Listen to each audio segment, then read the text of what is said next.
So hello mga lods, nandito na po tayo sa Rainbow Game.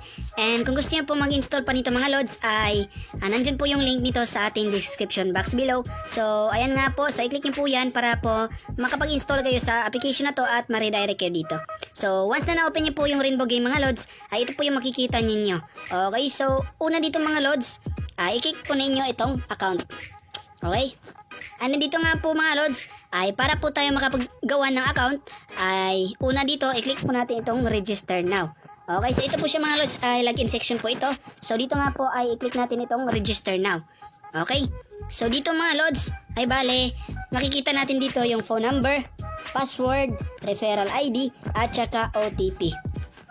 So dito sa phone number mga lods, ay ilalagay natin dito yung mga cellphone number natin. Okay, so ayan nga po, so make sure po mga lods no, na active po ninyong cellphone number na ilagay po dyan. So ayan nga po mga lods, so yung na-register na po dito mga lods, so hindi na po pwedeng mag-register po ulit dito sa app na to. So make sure na iba na po yung number na i-register nyo. So dito nga po sa pangalawa mga lods is yung password. Okay, so ilagay niyo po yung password niyo po dito mga lods. So make sure po na wag niyo pong kalimutan, no? Okay?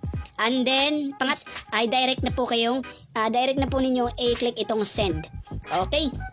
So itong send mga lods, pagka-click niyo po ng send or mga 5 seconds ay meron na pong magte-text sa inyong number po mga lods or sa inyong cellphone. So doon po siya magte-text sa number na nilagay niyo po dito. So make sure nga po ng mga lods na active po talaga. Okay, so ayan, magsisend po siya ng code sa inyong mga lods. Okay, so maano niyo po yan mga lods kasi basahin niyo lang po. So OTP po yan code. So yun pong code na sinend po nila mga lods, yun po yung ilagay niyo po dito sa OTP. So ayan, so dito niyo po ilagay sa OTP mga lods, no? So yung referral ID at OTP ay magkaiba po yan mga lods. So ayan po yung ID natin, and then yung code po or OTP na sinend po sa inyo, ayan po yung ilagay niyo po dito. Okay, so gets niyo mga lods. Okay, ganun naman po kasimple. And then pagkatapos niyo mga lods, pagkatapos niyo pong ma-fill up niya lahat, ay i-click niyo po itong register. Okay, ito, i-click niyo po yan, direkta niyo po yung i-click. And then, pagkatapos niyo pong maklik mga lods, ay mapupunta agad kayo sa login section. Okay, so ready to log in na po yung nagawa niyo pong account mga lods. Okay, dito mga lods ay bale, mamimili lang po kayo mga lods. Dito 63. So, Philippines po tayo, no? Okay, piliin niyo po yung Philippines. And then, ilagay niyo po yung number niyo po na re-register doon. Or yung register niyo po mga lods, no? Na phone number doon or cellphone number. Okay, and then yung password niyo po na nilagay doon mga lods, no?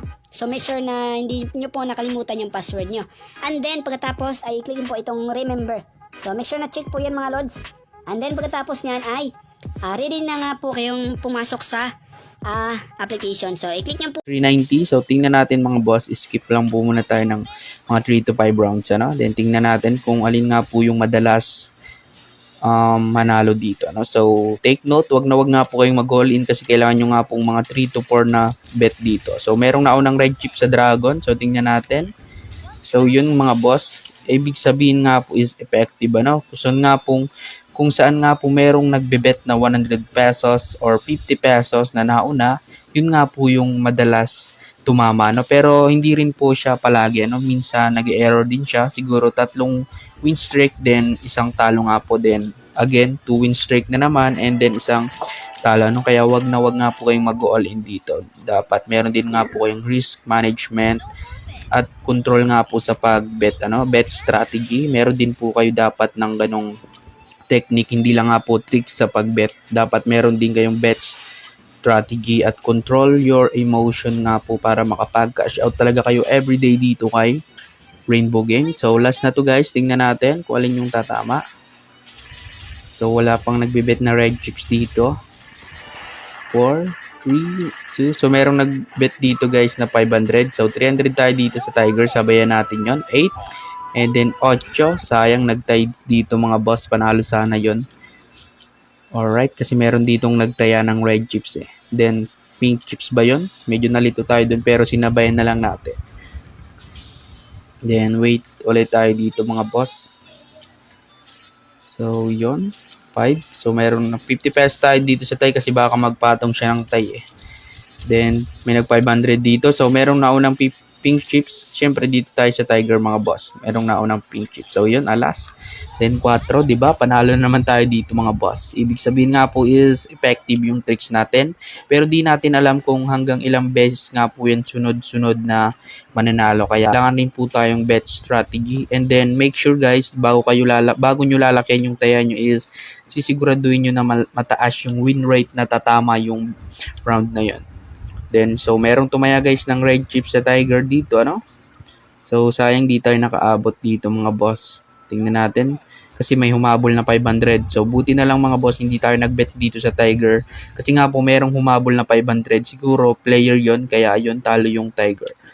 Buti na lang hindi tayo doon sumabay. Kasi nga po, napansin natin yung 500 chips. Siguro, player yung nagbet nun, kaya natalo yun. Nag-reverse yung pattern. Then, merong 100 chips na naman dito sa Dragon. Syempre, dito tayo mga boss sa Dragon. Susundan lang natin yung tricks natin. Napaka-basic lang yan. 500 tayo dito mga boss. So, yun. 8, then 3. Grabe, panalo naman tayo dito mga boss. Napaka-effective talaga. And then, yung max bet pala dito mga boss ay 1,000 pesos, ano? Per round. Max bet nyo per round dito is 2,500 which is 1,000 pesos. Then, try natin dito mga boss mag 1K. Pero hindi to sure kasi nga po nakailang win streak na tayo, baka mag-reverse bigla. So dito tayo mga boss sa Dragon. 1K tayo kasi merong red chips dito eh. So sa East, then Gis. So talo tayo dito mga boss ng 1K. Okay lang yun, grabe. Nag-reverse na nga po siya. Yan nga po yung sinasabi ko sa inyo na kapag naka 2 to 3 win streak na kayo, wag na kayong mag-all in sa mga susunod kasi nga po di natin alam, baka nga po mag-reverse na yung technique natin. Pero okay lang yun guys, kaya natin yung bawiin. So kita nyo naman, merong red chips na naman sa Dragon. Syempre matik dito naman po tayo magbe-bet sa Dragon. So 1K, kaya natin yung bawiin mga boss. Huwag kayong kabahan dahil napakalupit ng tricks natin dito. So yun, 9, alas, grabe. Ibig sabihin, tingnan nyo mga boss, bawing-bawi natin kagad. Napaka-basic ng tricks natin, ano, kahit nga po elementary, kayang sundan yung tricks natin basta once na inaral nyo to mga boss at ginamitan nyo ng betting strategy, matik yan, everyday makakapag cash out kayo dito. So meron naman pong nagbet ng red chips sa Dragon. Syempre matik dito tayo ulit sa Dragon. 1K tayo dito ulit mga boss. So yun, 8, then 5, diba? Grabe, win streak tayo ditong dalawang 1K. So meron na tayo ditong 3,932. Then, ang target natin dito is dodoblen lang natin yung punan natin. Siguro mga 4-5 or 5K. Then, nagka-cash out na tayo dito, no? Gamit yung pinaka-effective and proven tested na tricks natin. So, meron naman guys, tumaya ng red chip sa Dragon. Siyempre, sa Dragon tayo dito, pero low bet lang tayo dito. So, yun, Queen, and then 10. So, naka 3 win streak na tayo dito mga boss. Kaya, low bet na lang tayo dito. Hindi na tayo masyadong mag-all in kasi we-wait natin mag-reverse yung tricks. Then, saka nga po tayo ulit babalik sa ating malakihang taya dito. So, yan. Merong tumaya ng red chips and pink chips na una dito mga boss sa Tiger. So, matik dito tayo mga boss tataya sa Tiger. So, bet tayo dito ng 500 pesos sa Tiger. So, yun, Queen, King mo. So, yun, King, grabe mga boss. Tumama pa rin tayo dito. Grabe, 4-0 na tayo. In standing natin mga boss, 4-0. So, meron tayo ditong 4,684. Grabe, 6 minutes pa lang tayo naglalaro dito mga boss. Meron na tayo kagad kinita. So, doble na yung puna natin pero kinukulangan pa tayo dito. Merong red chips na tumaya mga boss sa Dragon, then pink chips. So, dito tayo mga boss sa Dragon. So, low bet lang tayo, 200. 5. And then, 8, diba? Grabe, 4-0 na kasi tayo, kaya low bet na lang tayo dito mga boss. Possible talaga na i-reverse niya yung pattern kasi 4 na beses na siyang tumama. Then, try natin ulit. Doon pa rin tayo mag-stay sa ating tricks dito. Kasi napaka-effective ng tricks natin. Walang nakakatalo dito. So, merong red chips na tumaya dito mga boss sa Dragon. Siyempre, dito tayo mga boss sa Dragon. Ano, napaka-simple naman. Pero low bet lang tayo dito. 400 pesos lang. 4, then 7. So, ayun mga boss. Natalo tayo dito. Pero okay na, meron tayo ditong 4,084, ano. Okay na tayo dito.